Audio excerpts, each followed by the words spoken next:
I just had to let you know you're. She a happy baby, she a happy baby. Oke, baik. Assalamualaikum warahmatullahi wabarakatuh. Di sini kami akan menjelaskan mengenai analisis kinerja dan optimalisasi portofolio investasi jangka pendek pada sektor investasi di pasar modal di Indonesia. Sebelumnya, izinkan kami memperkenalkan diri. Pertama ada saya Dita Ramadanti dengan NIM 64234008. Perkenalkan, nama saya Shanti dengan NIM 64230428. Perkenalkan, nama saya Jana dengan NIM 64232510. Perkenalkan, nama saya Jeki Satria Pratama dengan NIM 64232628. Nama saya Loliana Marcella dengan NIM 64232553. Baik, yang selanjutnya di sini adalah latar belakang. Pasar modal berperan penting sebagai sarana penyaluran dana. Perkembangan pasar modal menunjukkan dinamika yang sangat pesat di Indonesia seiring digitalisasi sektor keuangan. Jumlah investor pasar modal terus meningkat hingga mencapai lebih dari 20,3 juta pada tahun 2025, yang didominasi investor individu dan generasi muda dengan karakteristik investasi jangka pendek. Dalam pengelolaan investasi teori portofolio modern dari Harry Markowitz menekankan diversifikasi untuk meminimalkan risiko dan maksimalkan return. Oleh karena itu, analisis kinerja dan optimalisasi portofolio penting dilakukan untuk membantu investor mengambil keputusan investasi yang lebih efektif. Yang selanjutnya di sini yang akan kita bahas ada rumusan masalah. Yang pertama di sini ada bagaimana menghitung expense return masing-masing saham yang menjadi objek penelitian. Yang kedua, bagaimana pembentukan portofolio optimal menggunakan metode Markowitz pada saham yang diteliti. Yang ketiga, bagaimana kinerja portofolio optimal berdasarkan pengukuran rasio SET. Baik, di sini ada investasi. Investasi ini berasal dari kata investment yang didasarkan pada kata invest yang berarti menanam. Investasi merupakan proses pengelolaan suatu aset yang dapat memberikan suatu hasil di kemudian hari. Investasi juga mengandung pengertian sebagai komitmen saat ini atau uang atau sumber daya lain dengan harapan untuk mendapatkan keuntungan di masa depan. Sehingga dapat disimpulkan investasi adalah sebuah komitmen dalam pengalokasian suatu aset berupa uang atau sumber daya lainnya dengan harapan dan perhitungan mendapatkan pertumbuhan hasil yang positif di masa yang akan datang. Selanjutnya di sini ada teori portofolio modern. Teori portofolio modern yang dikembangkan oleh Harry Markowitz masih menjadi dasar utama dalam penelitian investasi hingga saat ini. Teori ini menjelaskan bahwa investor dapat membentuk portofolio optimal dengan mengkombinasikan beberapa aset investasi untuk memperoleh return yang maksimal pada tingkat risiko tertentu melalui proses diversifikasi. Dalam penelitian Pulungan dan Lubis 2024 menunjukkan bahwa optimalisasi portofolio berbasis mean variance mampu menghasilkan kombinasi saham dengan sub rasio yang tinggi sehingga mencerminkan hubungan resiko dan return yang lebih efisien. Dalam perkembangannya, teori portofolio modern juga dikomunikasikan dengan pendekatan lain seperti model indeks tunggal dan optimal berbasis resiko agar lebih sesuai dengan kondisi pasar yang dinamis. Hal ini menunjukkan bahwa teori portofolio modern tetap relevan digunakan meskipun memerlukan penyesuaian terhadap karakteristik pasar modern. Selanjutnya ada return portfolio. Return portfolio adalah tingkat keuntungan yang diperoleh investor dari gabungan beberapa aset investasi dalam satu portofolio. Return ini berasal dari capital gain dan dividen dari seluruh saham yang dimiliki. Dalam teori investasi, return portfolio dihitung berdasarkan rata-rata tertimbang dari return masing-masing aset sesuai proporsi dana yang diinvestasikan. Konsep return portfolio berkaitan erat dengan teori diversifikasi yang dikembangkan oleh Harry Markowitz. Diversifikasi bertujuan mengurangi risiko tanpa harus mengorbankan tingkat keuntungan yang diharapkan. Semakin optimal kombinasi aset dalam portofolio, semakin baik keseimbangan antara return dan risiko yang diperoleh investor. Selanjutnya adalah IHSG, Indeks Harga Saham. IHSG adalah indeks yang menggambarkan pergerakan seluruh harga saham yang tercatat di Bursa Efek Indonesia. IHSG digunakan sebagai indikator utama kondisi pasar modal Indonesia. Jika IHSG naik, kondisi pasar saham secara umum dianggap menguat. Sebaliknya, penurunan IHSG menunjukkan perlemahan pasar. IHSG memiliki fungsi penting dalam analisis investasi, yaitu mengukur kinerja pasar saham secara keseluruhan. Yang kedua, menjadi acuan return pasar. Yang terakhir, digunakan dalam perhitungan beta saham. Selanjutnya ada expected return, yaitu tingkat keuntungan yang diharapkan investor pada masa mendatang berdasarkan data historis atau probabilitas tertentu. Expected return menjadi dasar utama dalam pengambilan keputusan investasi karena investor cenderung memilih investasi dengan return harapan tinggi dan risiko yang masih dapat diterima. Dalam teori portofolio modern, expected return digunakan untuk menentukan portofolio efisien. Nilai ini dihitung menggunakan rata-rata return historis atau probabilitas distribusi return.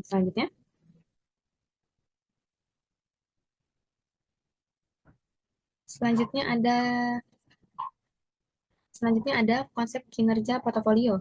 merupakan ukuran untuk menilai kemampuan portofolio dalam memberikan return optimal dibandingkan risiko yang ditanggung. Pengukuran kinerja portofolio umumnya menggunakan pendekatan risk adjusted return melalui metode SAP yang dinilai efektif untuk mengevaluasi efisiensi return pada risiko. Penelitian menunjukkan bahwa metode SAP sering memberikan hasil evaluasi lebih tinggi dan banyak digunakan sebagai acuan utama. Selain itu, penggunaan beberapa indikator secara simultan penting untuk memperoleh gambaran kinerja portofolio yang lebih komprehensif. Pada sektor transportasi, pengukuran kinerja portofolio menjadi penting karena sektor ini dipengaruhi faktor eksternal seperti harga bahan bakar, kebijakan pemerintah, dan kondisi ekonomi global. Penelitian ini juga menunjukkan bahwa sektor transportasi dan logistik mengalami penurunan kerja signifikan selama pandemi COVID-19 akibat tingginya sensitivitas terhadap shock eksternal. Selanjutnya akan dijelaskan oleh teman saya. Oke, selanjutnya ada konsep optimalisasi portofolio. Optimalisasi portofolio merupakan proses menentukan kombinasi aset untuk memperoleh return maksimal pada tingkat resiko tertentu atau resiko minimum pada tingkat return tertentu. Proses ini dapat dilakukan menggunakan berbagai metode, seperti model Markowitz, single index model, maupun pendekatan berbasis algoritma. Penelitian menunjukkan bahwa kombinasi model Markowitz dan single index model maupun yang lebih stabil saat volatilitas tinggi. Namun pada pasar berkembang seperti Indonesia menerapkan metode optimasi masih menghadapi kendala berupa keterbatasan data, likuiditas pasar, dan tingginya volatilitas. Oleh karena itu, penelitian mengenai optimalisasi portofolio yang mempertimbangkan karakteristik pasar domestik menjadi penting, khususnya pada sektor transportasi yang memiliki risiko sistematis tinggi. Selanjutnya ada portofolio model indeks tunggal pada metode Markowitz. Model indeks tunggal merupakan pengembangan teori portofolio yang menyederhanakan model Markowitz. Jika model Markowitz menghitung seluruh covariance antar saham, model indeks tunggal menyederhanakannya dengan menghubungkan return saham terhadap satu indeks pasar, yaitu IHSG. Model Markowitz berfokus pada hubungan return dan resiko melalui diversifikasi, sedangkan model indeks tunggal menggunakan beta dan indeks pasar sebagai dasar analisis. Penelitian menunjukkan bahwa model indeks tunggal lebih praktis dalam pembentukan portofolio optimal, karena perhitungan yang lebih sederhana namun tetap menghasilkan return yang kompetitif. Model indeks tunggal mengasumsikan bahwa perubahan return saham dipengaruhi oleh faktor pasar dan faktor unik perusahaan. Selanjutnya ada portofolio model Markowitz. Diversifikasi portofolio merupakan pembentukan kombinasi sejumlah aset untuk meminimalkan risiko tanpa mengurangi return harapan. Diversifikasi penting bagi investor karena mampu menekan risiko tanpa mengurangi return yang diterima. Salah satu prinsip diversifikasi adalah metode Markowitz yang menggunakan pendekatan mean variance, di mana sekuritas dengan korelasi lebih kecil dari +1 dapat menurunkan risiko portofolio. Model portofolio yang diperkenalkan oleh Harry Markowitz pada tahun 1952 ini mampu mengatasi kelemahan diversifikasi random karena semakin banyak sekuritas dalam portofolio. Actual return akan mendekati expected return dengan varians yang lebih kecil. Selanjutnya akan dijelaskan oleh teman saya. Selanjutnya akan dijelaskan oleh saya, Isyanti. Selanjutnya ada pembentukan portofolio optimal. Portofolio optimal adalah kombinasi saham yang memberikan expected return tertinggi pada tingkat risiko tertentu atau menghasilkan risiko terendah pada tingkat return tertentu. Pembentukan portofolio optimal dilakukan melalui proses seleksi saham dan penentuan proporsi dana investasi. Tahapan pembentukan portofolio optimal yaitu ada 6. Yang pertama menghitung return saham, yang kedua menghitung expected return, yang ketiga menghitung risiko dan standar deviasi, yang keempat menghitung variasi atau beta, yang kelima menentukan proporsi dana, dan terakhir memilih kombinasi saham terbaik. Selanjutnya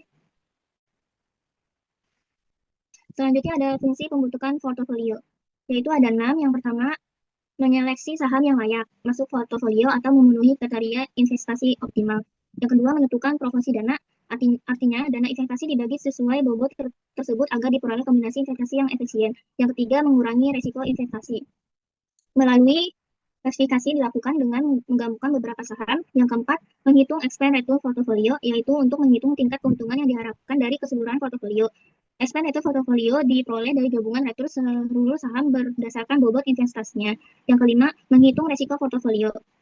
Menghitung portofolio itu terdiri dari resiko sistematis dan resiko tidak sistematis. Perhitungan ini membantu investor mengetahui tindakan keamanan investasi dan efisien kombinasi saham. Dan yang terakhir, mengevaluasi kinerja portofolio. Digunakan untuk mengevaluasi kinerja investasi menggunakan strike ratio. Ini bertujuan untuk mengetahui apakah portofolio memberikan return optimal dan apakah return sesuai dengan risiko yang ditanggung. Selanjutnya, portofolio menggunakan metode SRAP. Metode SRAP atau SRAP Index digunakan untuk mengukur kinerja portofolio berdasarkan hubungan antara return dan risiko total. Metode ini dikembangkan oleh Williams. SRAP ratio menunjukkan seberapa besar expected return yang diperoleh investor untuk setiap unit risiko yang diambil Semakin tinggi nilai swap ratio, semakin baik kinerja portofolio karena return yang diperoleh lebih besar dibandingkan resiko yang ditanggung. Metode swap efektif yang digunakan untuk mengevaluasi kinerja portofolio optimal hasil metode Markowitz dan indeks tunggal. Selanjutnya dijelaskan oleh rekan saya. Selanjutnya presentasi yang akan dilanjutkan oleh saya, Loliana Marcella. Di sini ada metode dan teknik analisis data. Dalam penelitian ini, peneliti melakukan analisis pembentukan portofolio optimal pada saham sektor transportasi yang terdaftar di Bursa Efek Indonesia atau BEI. Periode 31 Desember 2024 sampai dengan 31 Desember 2025. Jenis data yang digunakan dalam penelitian ini adalah data sekunder pada pemilihan 10 saham yang terdaftar di Bursa Efek Indonesia. Saham yang dijadikan sampel penelitian merupakan saham sektor transportasi yang aktif diperdagangkan dan memiliki kelengkapan data selama periode penelitian. Diperoleh 10 perusahaan pada sektor transportasi yang memenuhi kriteria penelitian dan dijadikan sampel dalam pembentukan portofolio optimal. Selanjutnya, adapun daftar perusahaan yang menjadi sampel penelitian dapat dilihat pada tabel yang disajikan pada bagian berikut.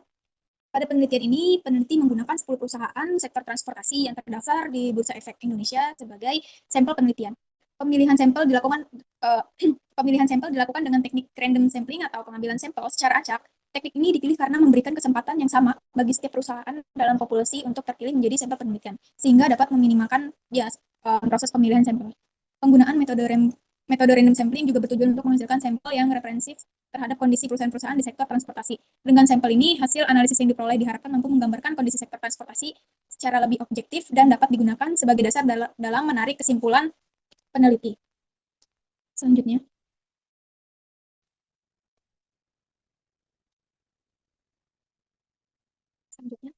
Adapun kesimpulan, berdasarkan hasil penelitian analisis kinerja dan optimalisasi portofolio investasi jangka pendek pada sektor transportasi di Bursa Efek Indonesia, dapat disimpulkan bahwa setiap saham memiliki tingkat expected return dan resiko yang berbeda, sehingga investor perlu mempertimbangkan keseimbangan antara return dan resiko. Pembentukan portofolio optimal dengan metode indeks tunggal berhasil menyeleksi saham. Yang pertama ada saham FC, HATM, GIAA, LRNA, GTRA, dan LP berdasarkan nilai excess return to B atau RB yang lebih besar dari cut-off rate.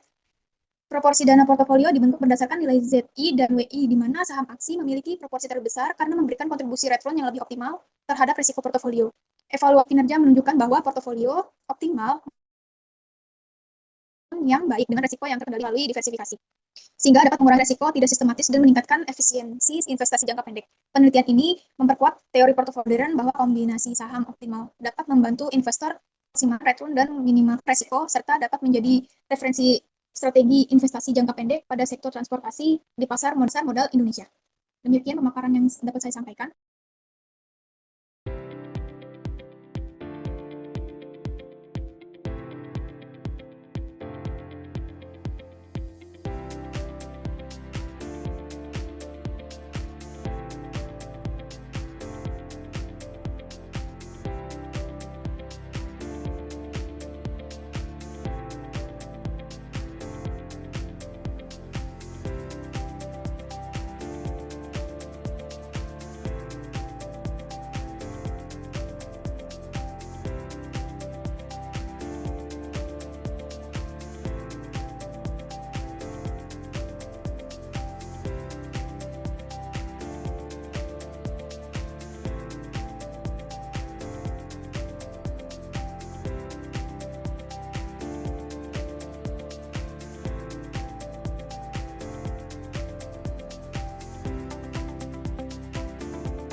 Baik, saya di sini akan melanjutkan untuk menjelaskan tentang excess return. Untuk menghitung excess return ini dibutuhkan expected risk free-nya, yaitu sebesar 0,6% per tahun. Dan untuk perhitungannya adalah 0,6% dibagi 12 bulan. Baik, mari kita lanjutkan untuk mencari excess return-nya. Untuk mencari excess return ini memakai rumus, itu sama dengan nilai varian return saham dikurangi dengan expected risk free.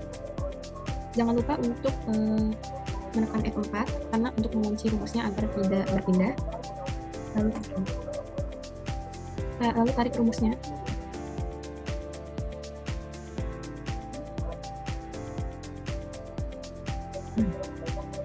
Itulah cara untuk mencari excess return saham. Selanjutnya adalah kita akan melanjutkan untuk menghitung expected dan risk masing-masing dari saham. Yang pertama ini ada RRI, yaitu untuk mencari ini digunakan rumus sama dengan average atau rata-rata, buka kurung, lalu blok pada kolom varian return saham, kurung, enter. Jangan lupa untuk ditarik rumusnya, atau ditarik ke samping rumusnya.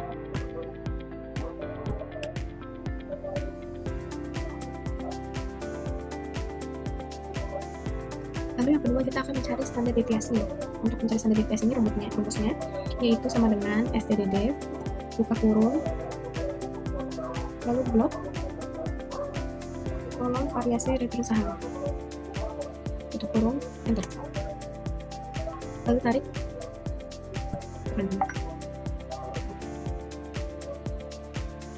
Selanjutnya untuk mencari varian return yaitu rumusnya sama dengan kita klik kolom standar deviasi lalu dipangkatkan 2, enter. Ditarik samping.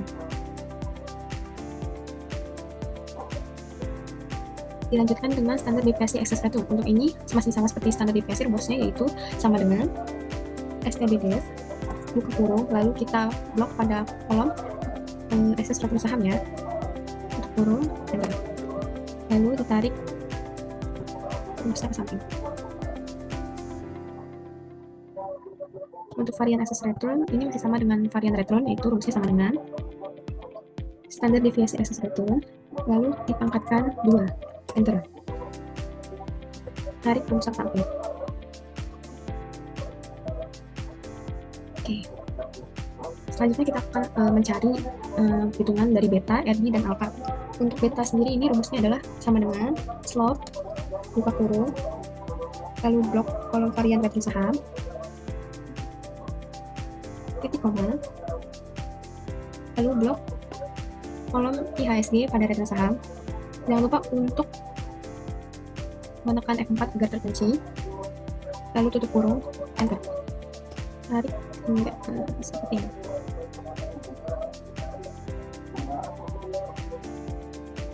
Nah, selanjutnya kita akan mencari RB. Untuk mencari RB ini, rumusnya itu sama dengan RRI. Maaf, sebelumnya kita pakai kurung dulu ya, buka kurung, RRI dikurangi dengan expected risk free nya. Jangan lupa untuk menekan F4 agar terkunci, lalu tutup kurung, dibagi beta, enter. Lalu tarik rumusnya ke samping.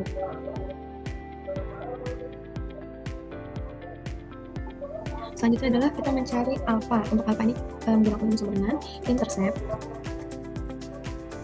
kurung, blok pada kolom varian return saham, lalu koma, lalu blok pada kolom varian IHSG. Jangan lupa untuk dikunci menggunakan F4, tutup kurung, lalu enter. Tarik rumusnya ke kanan.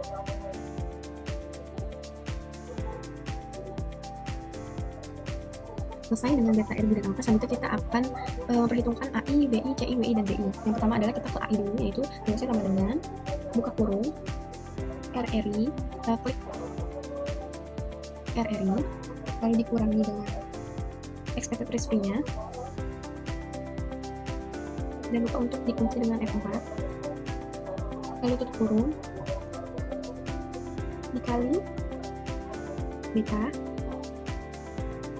lalu dibagi dengan varian excess return. Kita tarik rumusnya ke kanan.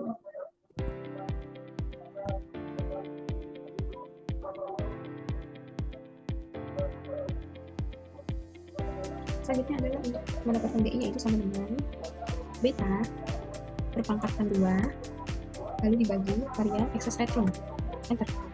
Lalu tarik ke samping.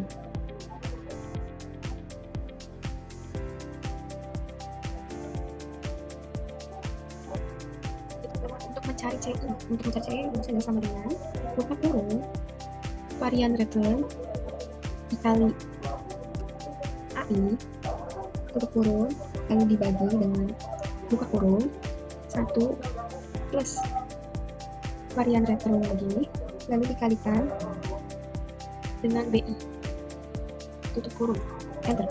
Lalu kita tarik musaf ke samping.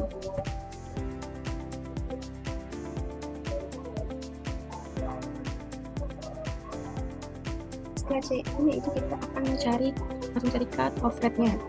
Untuk mencari cut off rate disebut menggunakan rumus max, sama dengan max, buka kurung, lalu blok pada C1.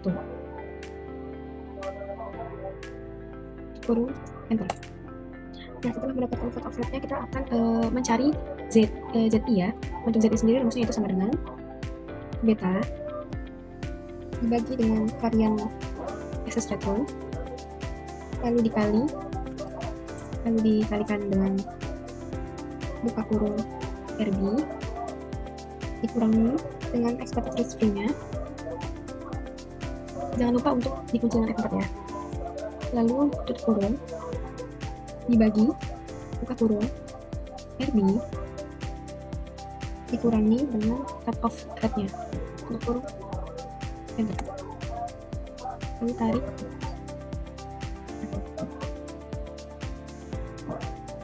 di sini kita untuk ZI tidak menggunakan yang nilai plus ya, untuk yang minus tidak digunakan. Setelah mendapatkan nilai ZI, yaitu kita akan mencari total ZI, yaitu dengan rumus sama dengan sum, buka kurung, lalu blok nilai ZI sampai akhir. Tutup kurung, enter. Nah, selanjutnya baru kita akan bisa untuk mencari nilai WI-nya. Untuk mencari nilai WI ini, rumusnya adalah sama dengan nilai ZI dibagi dengan total ZI. Jangan lupa untuk dikunci F4. Enter. Lalu kita tarik ke samping.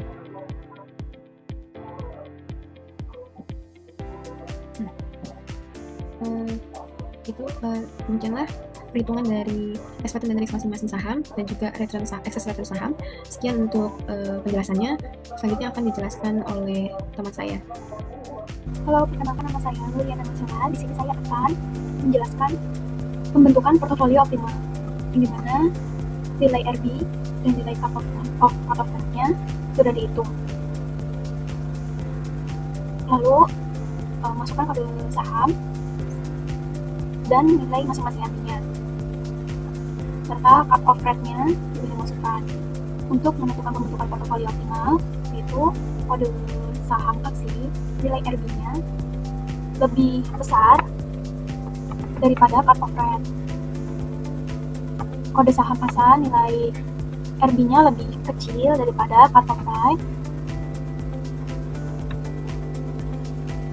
Kode saham BIR nilainya lebih kecil daripada cut off rate. Ada HTM nilainya lebih besar daripada cut off rate. Ada JMPP nilainya lebih kecil daripada cut off rate. Ada kode GIAA nilainya lebih besar daripada cut off rate. Ada kode IMJS-nya lebih kecil daripada cut off rate. Kode RRNA-nya lebih besar daripada cut off rate. GTRA-nya juga lebih besar daripada cut off rate. Nilai LP-nya, nilai RB lebih besar daripada cut off rate. Lalu keputusannya di sini kita ketik yang lebih besar masuk ke dalam portofolio dan yang lebih kecil tidak masuk portofolio.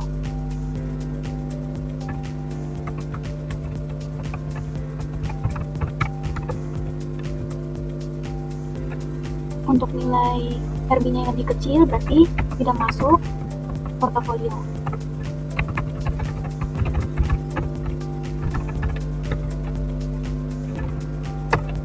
Jika sudah, untuk yang masuk portofolio kita kembangkan karena nantinya akan dimasukkan ke dalam tabel proporsi dana.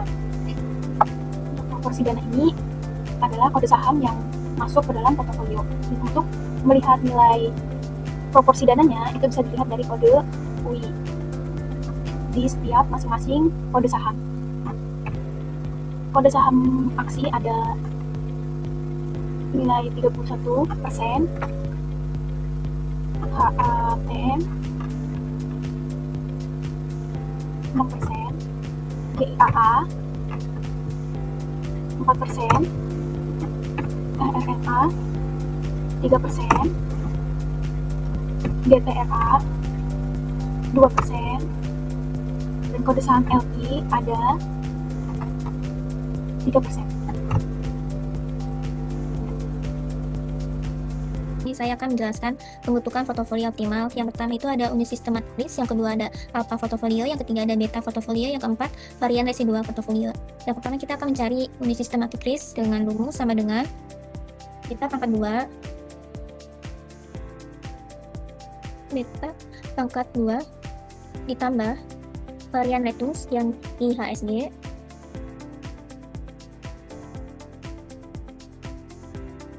tambahkan F4 nya ditambah varian retusnya yang aksi.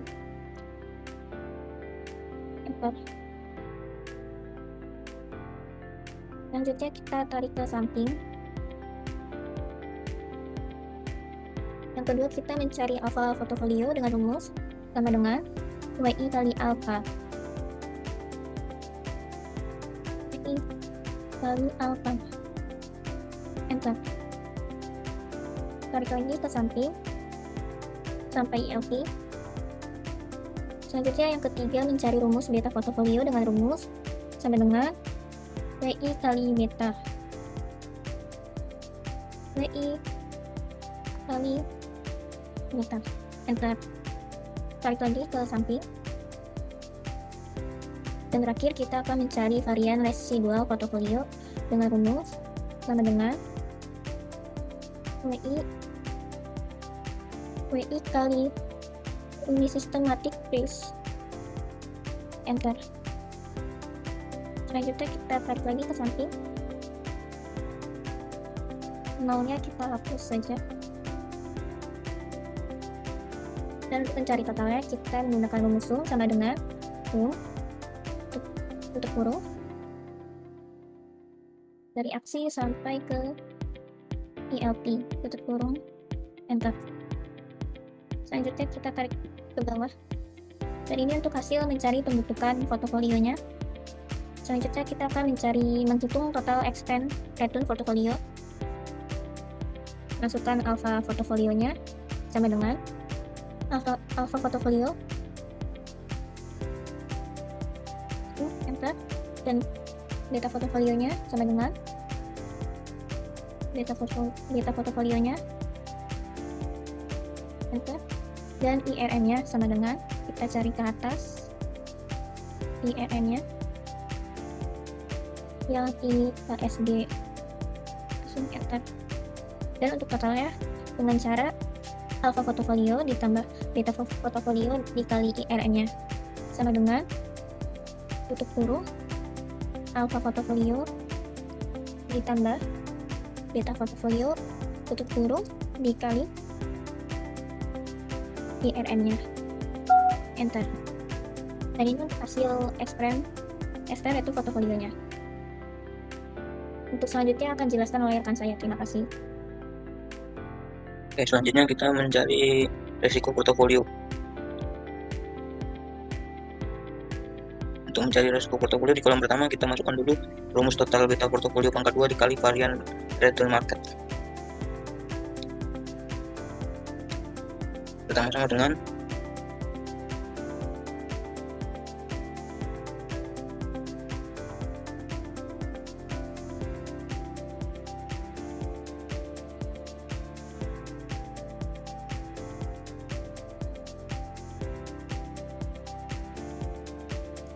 beta portofolio pangkat 2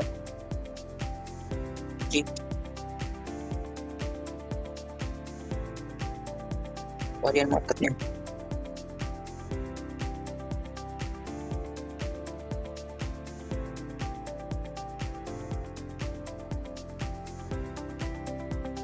Hasilnya 0,21%.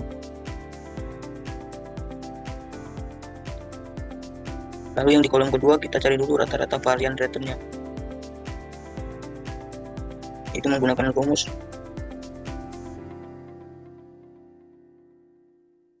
average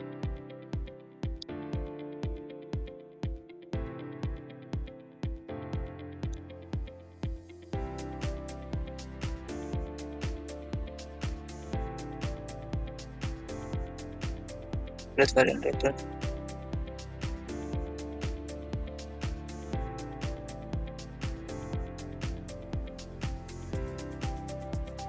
hasilnya sudah ketemu.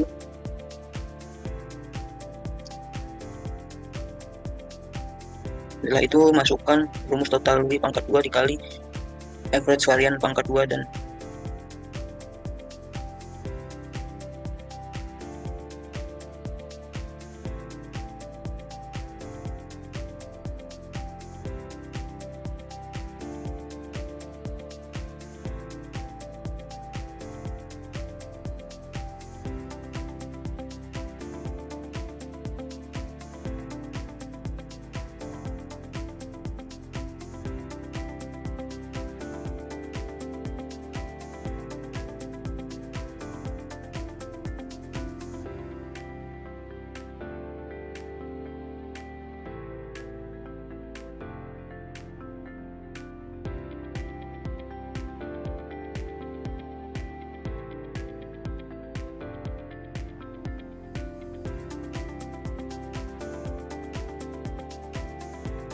hasilnya adalah 0,13%. Lalu rumus kolom ketiga kita masukkan rumus varian portofolio, yaitu total beta portofolio pangkat 2 dikali varian return market dikali koefisien portofolio pangkat 2.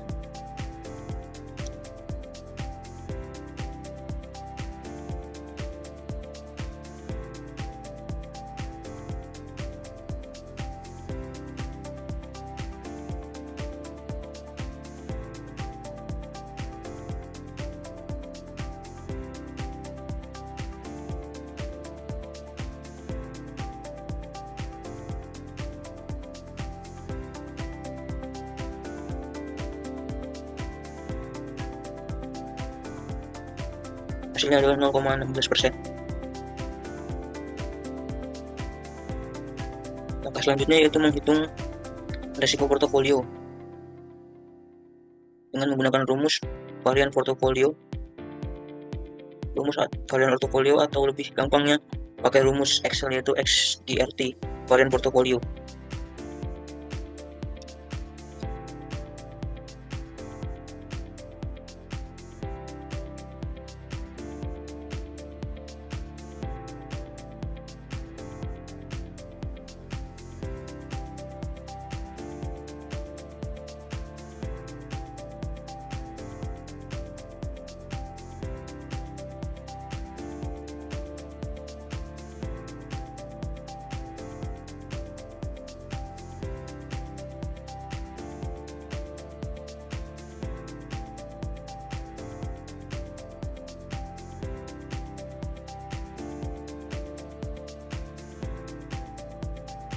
Hasilnya adalah 3,95%, yang artinya tingkat risiko portofolio memiliki tingkat risiko yang cukup tinggi karena risiko portofolionya lebih besar dibandingkan dengan expected return portofolio. Dan yang terakhir, kita mencari metode SHAP-nya, yaitu dengan memasukkan IRP, RF, dan OP-nya ke dalam tabel. Lalu hitung SHAP-nya menggunakan rumus IRP dikurang RP dibagi OP. Lalu kita masukkan saja yang pertama IRP-nya.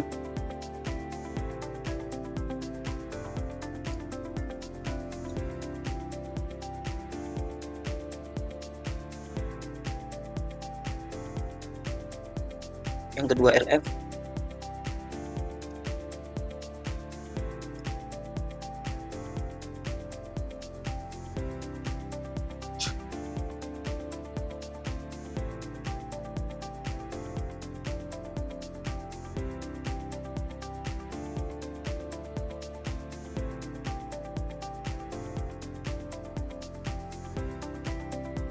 Ketiga OP-nya.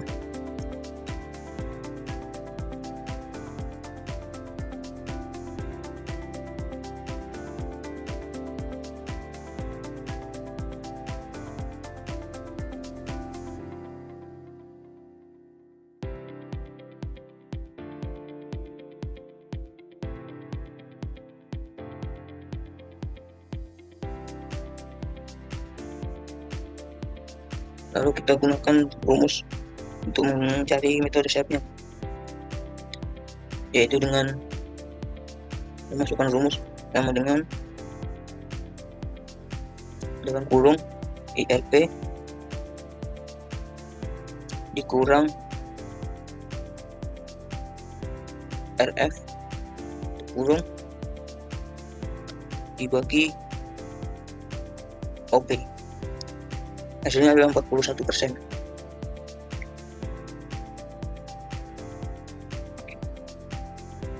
Jadi hasil metode SEP yang diperoleh bernilai positif yakni 41%. Jadi dari 10 nilai saham tersebut menunjukkan nilai saham indeks SEP yang lebih besar yakni 41% dibandingkan dengan nilai return ekspektasi pasar yang hanya bernilai 1,65%. Jadi kesimpulannya menunjukkan penelitian evaluasi kinerja portofolio dengan metode SEP adalah return portofolio bernilai positif sebesar 1,65% dengan tingkat risiko sebesar 3,95%, yang mana hasil ini menandakan tingkat risiko portofolio lebih besar dari tingkat pengembaliannya. Jadi kinerja portofolio secara keseluruhan berdasarkan metode SEP ini memiliki nilai positif yaitu sebesar 41%, di mana nilai tersebut lebih besar dibanding tingkat pengembalian pasar yang hanya sebesar 2%. Hal ini menandakan portofolio yang telah dibuat memiliki kinerja yang baik dengan risikonya cukup besar. Sekian presentasi dari kelompok kami. Semoga hasil penelitian ini bermanfaat dan semoga kalian semua bisa memahami presentasi dari kami. Berikut yang bisa kami sampaikan untuk pertanyaan atau kurang lebihnya bisa disampaikan di kolom komentar. Sekian dan terima kasih. I just had to let you know you're